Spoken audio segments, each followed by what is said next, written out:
Bien, con algunos ya nos saludamos, pero buenos días a todos. Un placer, un privilegio, un gusto estar otra vez aquí, sentirnos de la familia, fundirnos en un abrazo y poder gozarnos juntos en el Señor. En el texto que vamos a compartir hoy, hay una palabrita que es clave en la carga que quiero compartir, que es la palabra depósito. Yo pensaba, seguramente en casa de muchos de nosotros hay algún depósito de distinta característica. Por ejemplo, hay un lugar en casa donde yo voy guardando los tornillos viejos, las maderas viejas, los cables que me sobran y otras cosas, por si acaso algún día me sirven para reutilizarlos. También ahí en otro lugarcito tenemos la plancha nueva, la plancha vieja, que fue reemplazada por la nueva, y la plancha anterior, que seguramente no funciona más, pero puede servir de repuesto o si arranca, bendecir a alguien que le haga falta. Y uno puede ir guardando cosas a través del tiempo, de distinta índole, de distinta característica. Lo importante es que esas cosas se vuelvan a usar cuando uno las necesita. Porque si uno no las vuelve a utilizar nunca, terminan siendo un lugar ocupado, casi un basurero. Y a veces se nos genera alguna tensión con Susana, porque yo siempre guardo cosas que tienen potencial de ser reutilizadas, tornillos, maderas, cables, caños, pedazos de algo, y ella siempre me está pidiendo que libere lugar para poner algo nuevo. Así que lo importante del depósito son dos cosas para que sea útil, ¿no? Uno, que no esté vacío, que tenga cosas potencialmente utilizables para cuando yo las tenga que usar. Y la segunda, que tampoco esté tan abarrotado, que tenga movimiento, que haya lugar para lo nuevo, que lo que se fue guardando salga y lo nuevo tenga lugar allí. Y así el depósito deja de ser un lugar de olvido para ser un lugar que circulan las cosas de acuerdo a la utilidad que uno necesita. Bueno, ya vamos a volver a esto del depósito. Mientras tanto, les animo y les invito a abrir conmigo la palabra del Señor, la Escritura, en la segunda carta de Pablo a Timoteo, en el capítulo 1. Vamos a leer allí. Dice: Pablo, apóstol de Jesucristo por la voluntad de Dios, según la promesa de la vida que es en Cristo Jesús. A Timoteo, amado hijo, gracia, misericordia y paz de Dios Padre y de Jesucristo nuestro Señor. Doy gracias a Dios, al cual sirvo desde mis mayores con limpia conciencia, de que sin cesar me acuerdo de ti en mis oraciones, noche y día, le escribe Pablo a Timoteo, deseando verte al acordarme de tus lágrimas para llenarme de gozo, trayendo a la memoria la fe no fingida que hay en ti, la cual habitó primeramente en tu abuela Loida y en tu madre Eunice, y estoy seguro que en ti también. Por lo cual te aconsejo que avives el fuego del don de Dios que está en ti por la imposición de mis manos. Porque no nos ha dado Dios espíritu de cobardía, sino de poder, de amor y de dominio propio. Por tanto, no te avergüences de dar testimonio de nuestro Señor, ni de mí, preso suyo, sino participa de las aflicciones por el Evangelio, según el poder de Dios, quien nos salvó y llamó con llamamiento santo, no conforme a nuestras obras, sino según el propósito suyo y la gracia que nos fue dada en Cristo Jesús antes de los tiempos de los siglos, pero que ahora ha sido manifestada por la aparición de nuestro Salvador Jesucristo, el cual quitó la muerte y sacó a luz la vida y la inmortalidad por el Evangelio, del cual yo fui constituido predicador, apóstol y maestro a los gentiles. Por lo cual, asimismo padezco esto, pero no me avergüenzo, porque yo sé a quién he creído y estoy seguro que es poderoso para guardar mi depósito para aquel día. Retén la forma de las sanas palabras que de mí oíste en la fe y amor que es en Cristo Jesús. Guarda el buen depósito por el Espíritu Santo que mora en nosotros. Ya sabes esto, que me abandonaron todos los que están en Asia, de los cuales son Figelo y Hermógenes. Tenga el Señor misericordia de la casa de Onesíforo, porque muchas veces me confortó y no se avergonzó de mis cadenas, sino que cuando estuvo en Roma me buscó solícitamente y me halló. Concédale el Señor que haya misericordia cerca del Señor en aquel día, y cuánto nos ayudó en Éfeso, tú lo sabes mejor. Hasta ahí la lectura de la palabra de esta carta de Pablo a Timoteo, su hijo en la fe, su amado hijo, como él lo llama en estas cartas.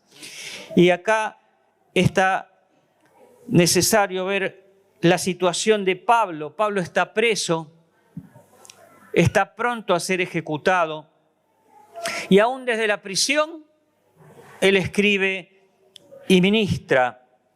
Y lo vemos a Pablo que a pesar de los padecimientos, que a pesar del desgaste, que a pesar de la edad, a pesar de la situación, él mantiene firme y clara la carga espiritual.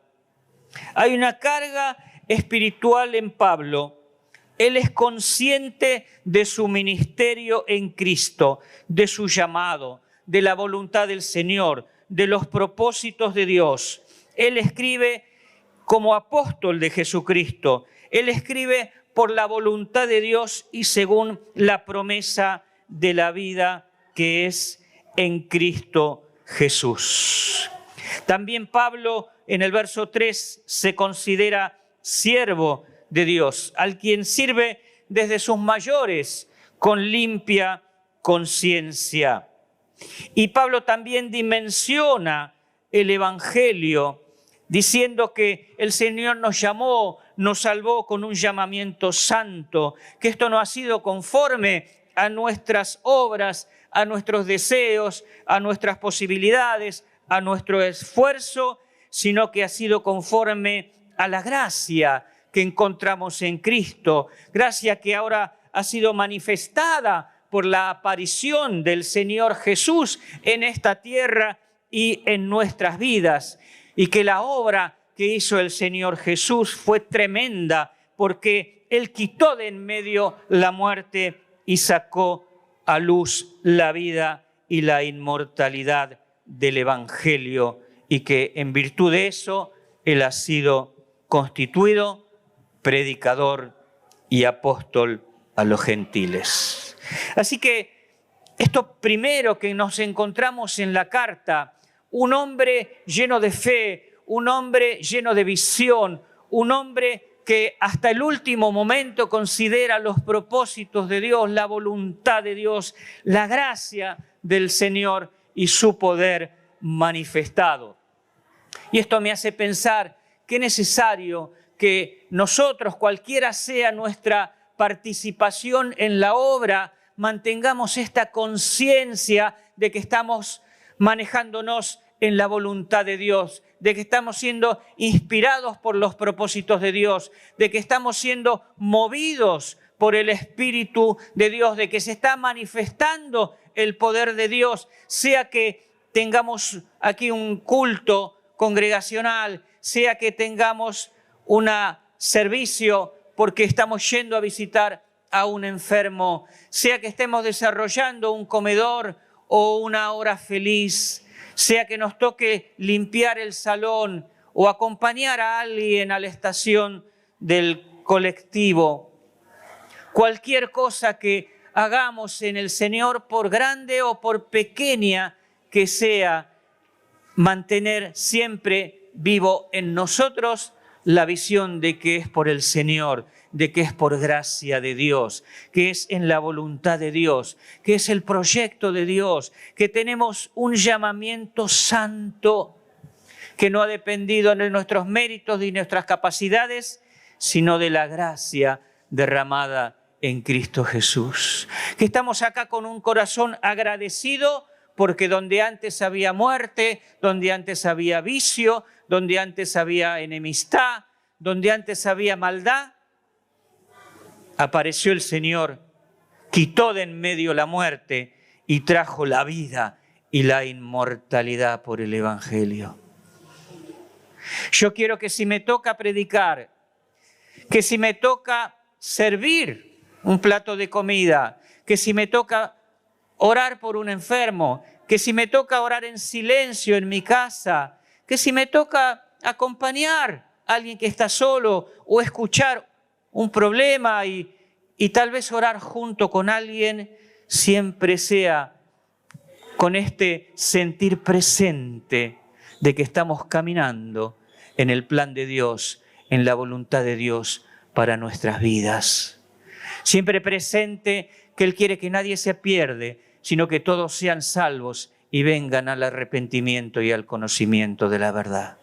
Siempre presente que Él envió a Cristo porque Él amó al mundo y al verlo perdido nos mandó para que ninguno se pierda, sino que nosotros encontramos el camino de la reconciliación y la vida eterna.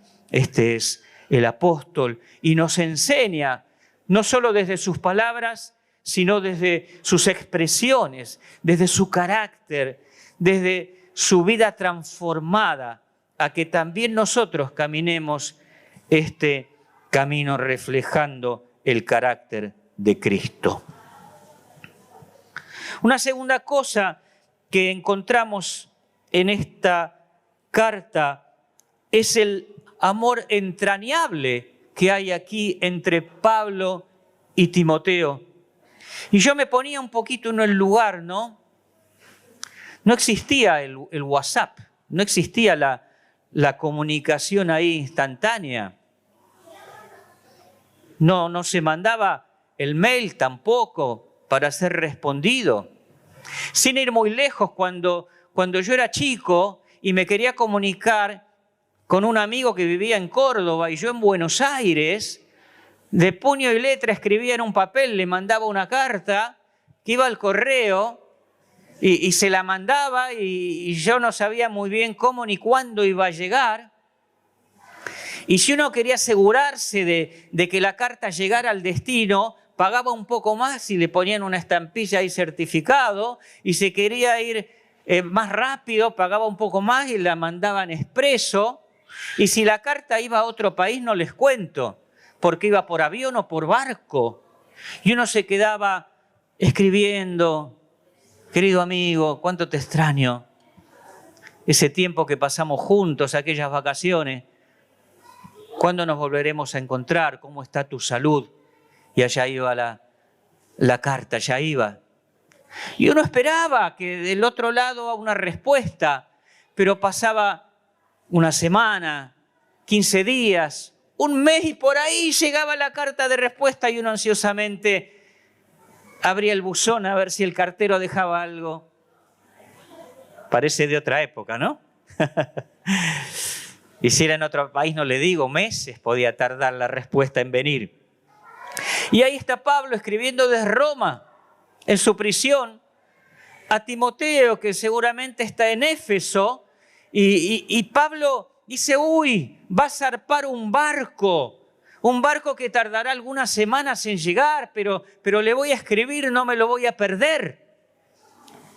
y le escribe ahí a Timoteo, añorando que la carta le llegue a la semana, a los 15 días, al mes.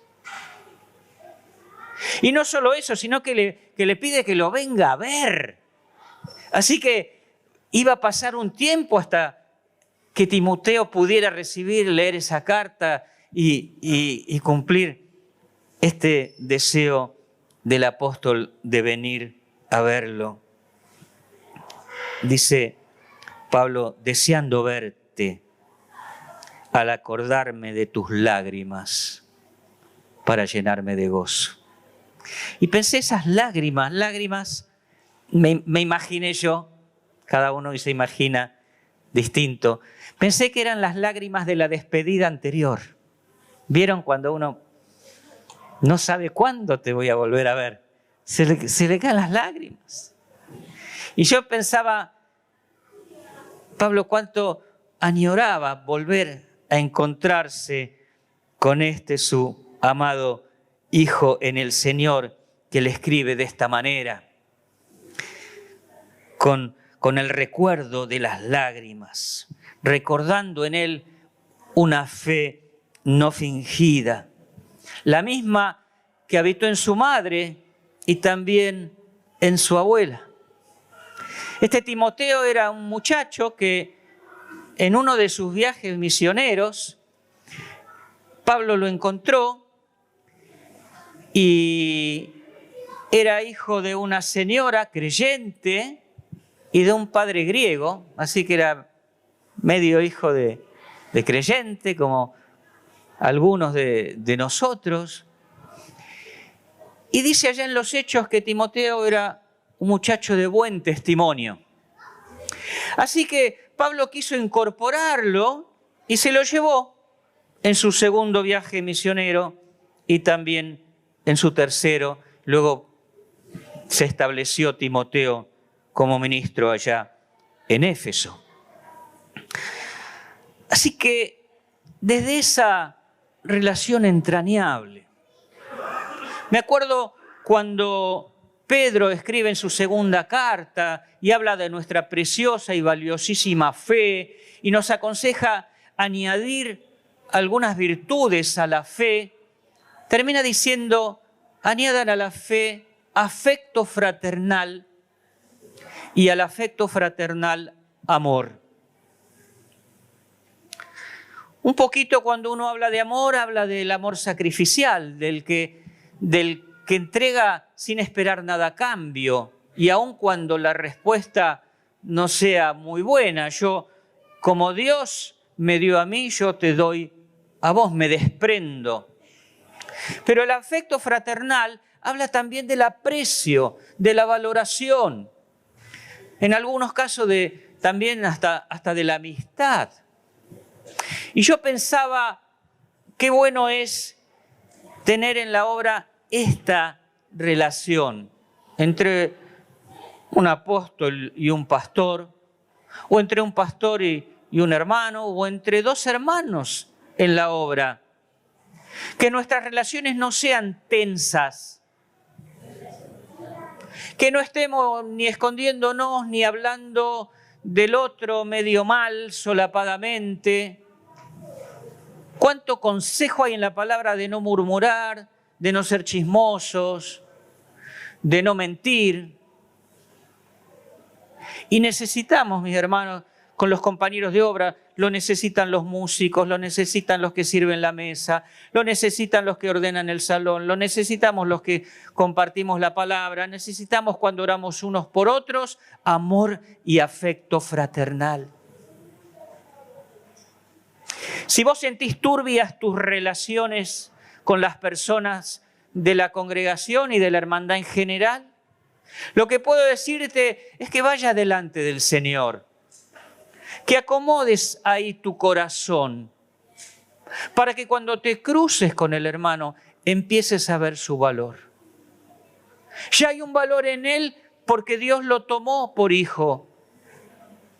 Pero hay muchos valores en los hermanos. Alguno como te abraza, otro como te saluda, otro como te aconseja, otro como en silencio se acuerda de los que tienen necesidades, Hay mucho valor en la hermandad. Y eso nos tiene que conducir a vínculos de aprecio, a vínculos de valoración.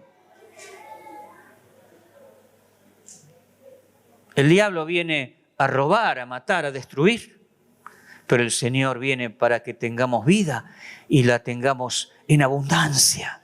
Y parte de la vida abundancia es dar y recibir y es vincularnos en la hermandad y valorarla y bendecirnos mutuamente y servirnos mutuamente y no resignarnos, no entregarnos a la apatía, al menosprecio, a la falta de perdón, a la acepción de personas, porque son todas cosas que atentan contra la hermandad. Y el Señor dijo, conocerán que son mis discípulos en el amor que se tengan los unos a los otros. Y ahora el apóstol, desde su visión, desde su compromiso con los planes de Dios, desde su corazón agradecido y entregado al proyecto de Dios y a la obra de la gracia, y sumando a eso, en virtud de esta relación entrañable de amor, de afecto fraternal y de aprecio mutuo, y desde los padecimientos de su prisión, a su Hijo amado en la fe, a quien anhela volver a ver, volver a abrazar antes de partir. Le va a dar algunos consejos que yo quiero compartir hoy con ustedes. Los primeros consejos, porque hay otros en la carta, que te invito luego en la semana a leer la carta completa, pero sería muy extenso hoy aquí. El primero de los consejos que le da el apóstol a Timoteo está en el verso 6. Te aconsejo que avives el don de Dios que está en ti por la imposición de mis manos, porque no nos ha dado Dios espíritu de cobardía, sino de poder, de amor y de dominio propio. Hermano mío,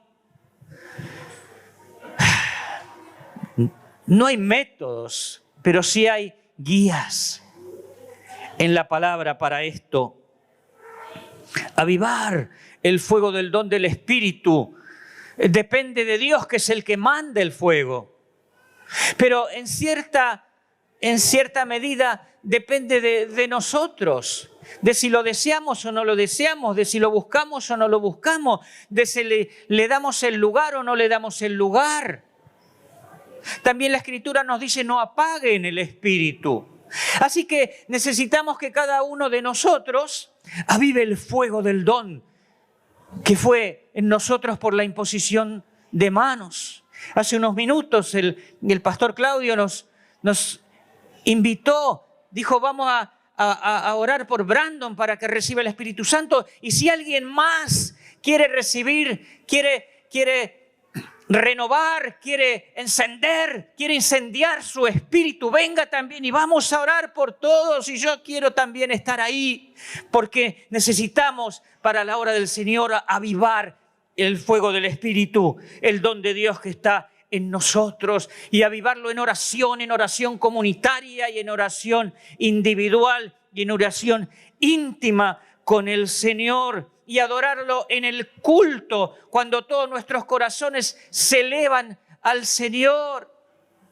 Hoy cantamos tu presencia es más hermosa que cualquier cosa.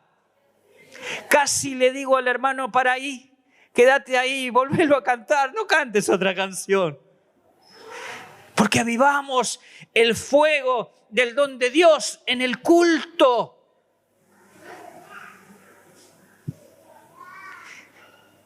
Es otro tema, pero el Salmo 33 dice, en los íntegros, es hermosa la alabanza, el culto de los íntegros, el culto de los corazones limpios. El culto de los corazones sinceros, transparentes, que reconocen sus fragilidades y sus pecados, pero que vuelven a los pies del Señor y desde una honestidad y desde un corazón entregado y humillado, alaban y adoran a su Dios, y Dios manda el fuego del Espíritu, como lo hizo en Pentecostés, mientras estaban ahí en oración, siguiendo las indicaciones del Señor, sin saber lo que iba a suceder. Solo les dijo: aguarden hasta que reciban la promesa del Padre. ¿Y eso cómo va a ser? Nadie sabía cómo iba a ser, pero sucedió y lo reconocieron y explotaron.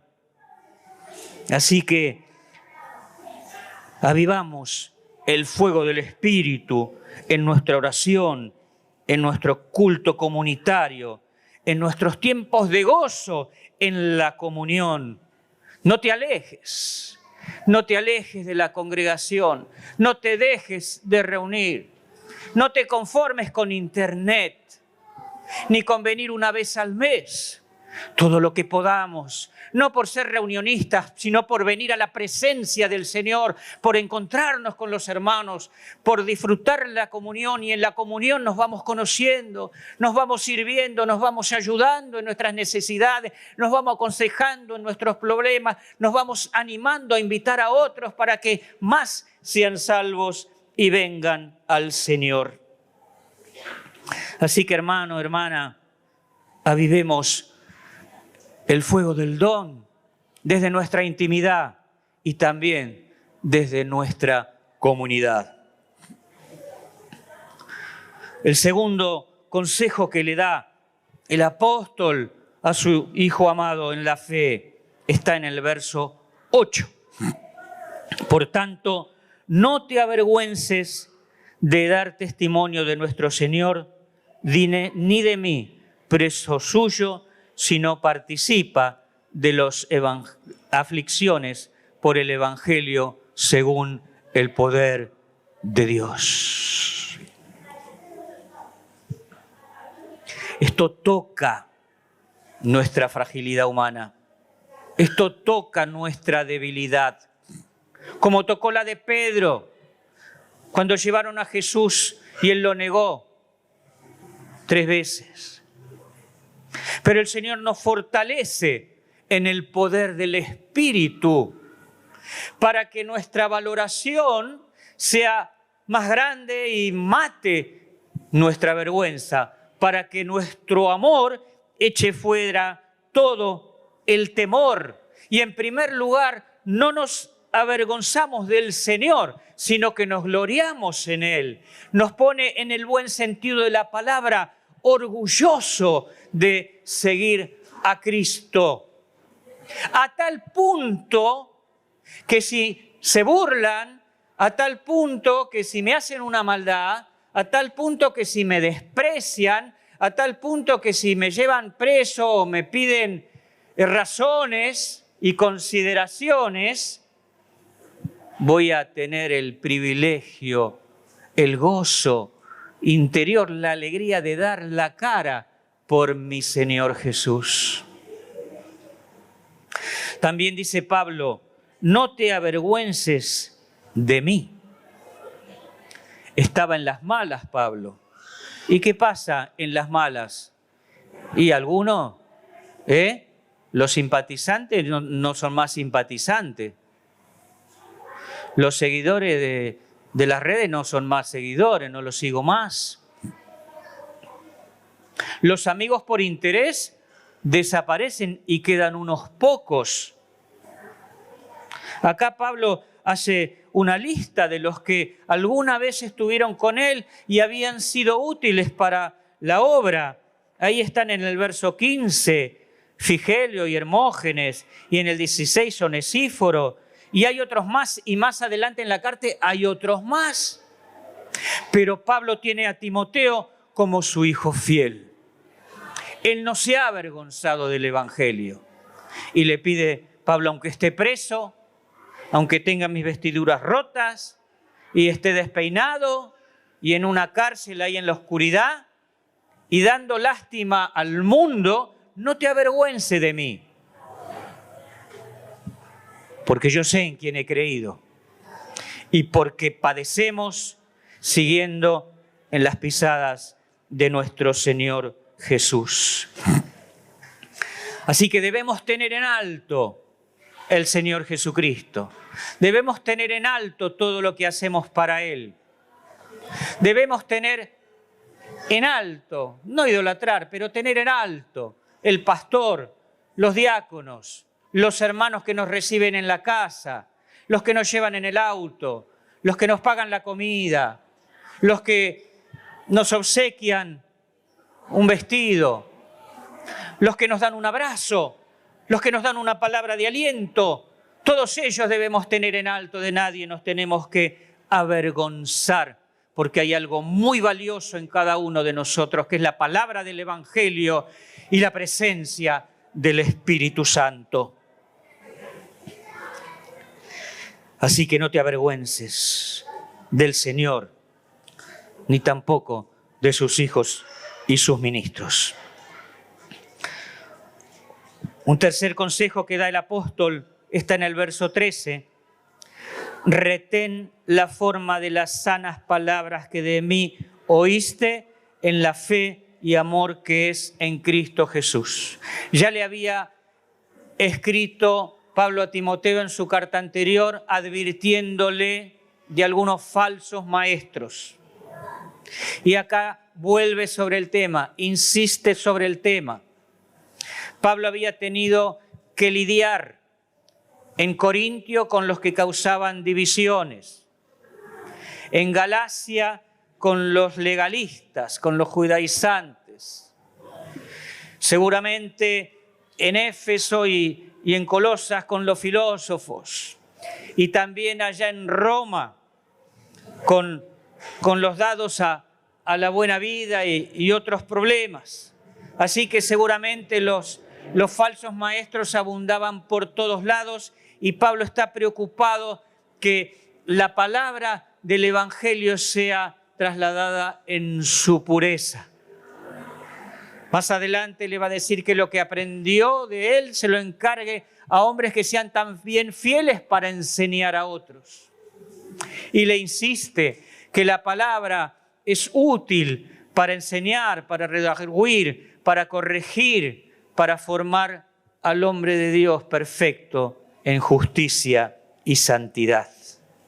Así que este consejo de retener la forma de la sana palabra, tal como la oíste de mí, en la fe y en el amor que es en Cristo Jesús. Mi hermano, mi hermana, más allá de lo que yo te pueda predicar o de lo que puedas escuchar en internet o cualquier libro que vos puedas leer, lo que el Espíritu Santo te revela y te muestra de la Escritura tiene un valor incalculable y es necesario que a medida que caminamos en la vida del Señor vayamos atesorando las enseñanzas de Jesús, el ejemplo de Jesús, la revelación dada a los apóstoles tal cual la vamos aprendiendo y nos va confirmando el Espíritu Santo. No desde un punto de soberbia de que a mí nadie me va a enseñar, pero sí desde un punto de humildad y apertura a que el Espíritu Santo me haga entender y que después cuando yo lea con honestidad, con apertura y con humildad, la palabra me enseña, el Espíritu me corrige, me anima, me fortalece, me quita las dudas, me hace entender, me trae sabiduría y voy guardando una forma sana de la palabra que me motiva a la fe y al amor en Cristo Jesús. Y un último consejo que le da el apóstol a Timoteo está en el verso 14. Guarda el buen depósito por el Espíritu Santo que mora en nosotros. Cuando comencé, hablé un poquito del depósito que uno tiene en casa, del que tengo yo y alguno de ustedes pueda tener.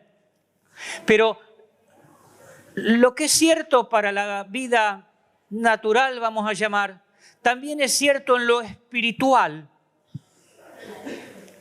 Tenemos que tener un depósito.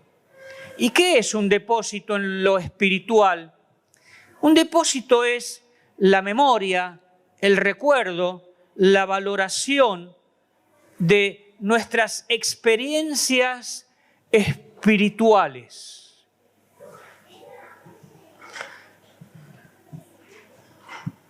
Un día es el día que me bauticé,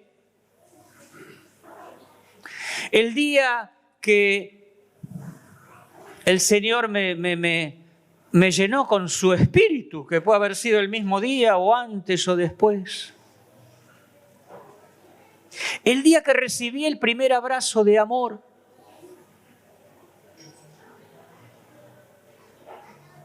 El día que sin saberlo tenía mi plato vacío y alguien golpeó la puerta y me trajo una canasta de comida.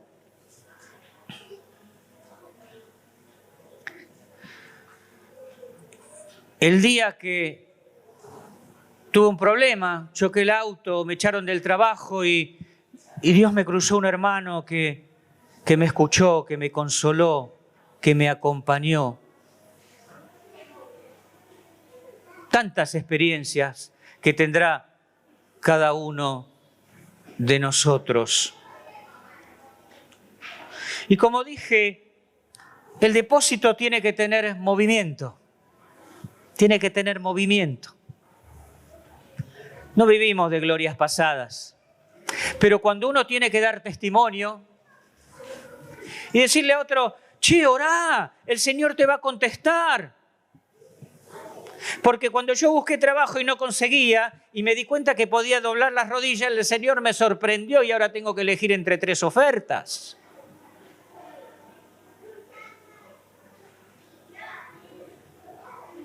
Y del depósito, cuando yo veo a alguien por ahí y me dice, no, yo fui a la iglesia y no quiero ir porque nadie me saludó, ni se dieron cuenta que yo entré y me fui.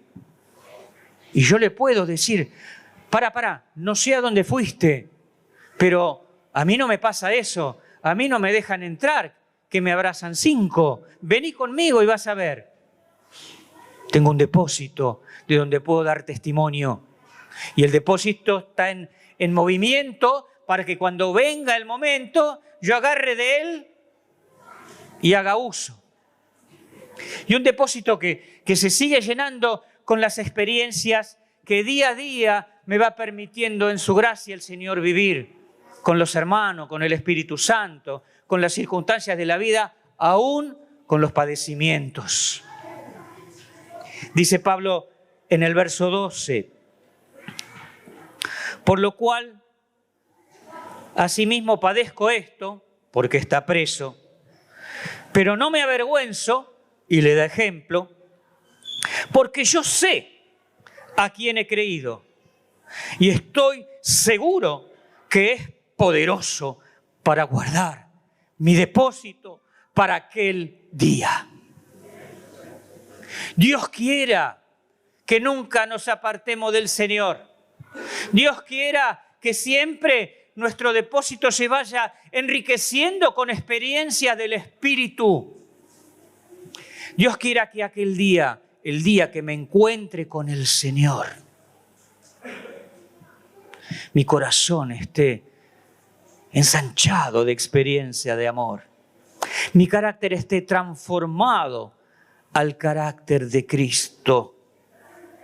Mi servicio esté impregnado de esta visión, de la voluntad, el llamado, la gracia y la vida que encontré en el Señor. Dios quiera que aquel día me encuentre con muchas relaciones de amor entrañable, con un corazón sano, generoso, amable, cordial, que aún así se siente necesitado del abrazo, del corazón sano, de la cordialidad y de la amabilidad de cada hermano y de cada hermana. Dios quiera que el día que me encuentre con Él, yo haya sabido tener en gran valor, no avergonzarme, porque sé en quién he creído. Dios quiera que aquel día haya sido sensible al Espíritu Santo y a mis pastores para guardar la forma de la sana enseñanza de la palabra de Dios para mi matrimonio, para mis hijos, para mi trabajo, para mi servicio en la casa de Dios y para la fe. Dios quiera que este depósito me sirva para avivar más y más el fuego del Espíritu. Quiero invitarte a ponerte de pie.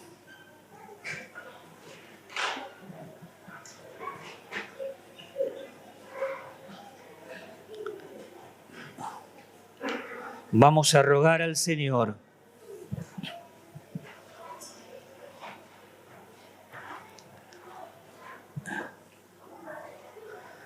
por corazones que han recibido este llamamiento santo.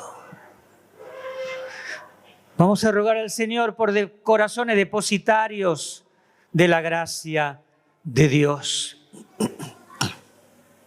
Vamos a alinear todo nuestro servicio un poquito más con los propósitos divinos. Vamos a pedir que en su misericordia el Señor avive el fuego del Espíritu y nos permita guardar este depósito para aquel día. Padre del cielo bendito,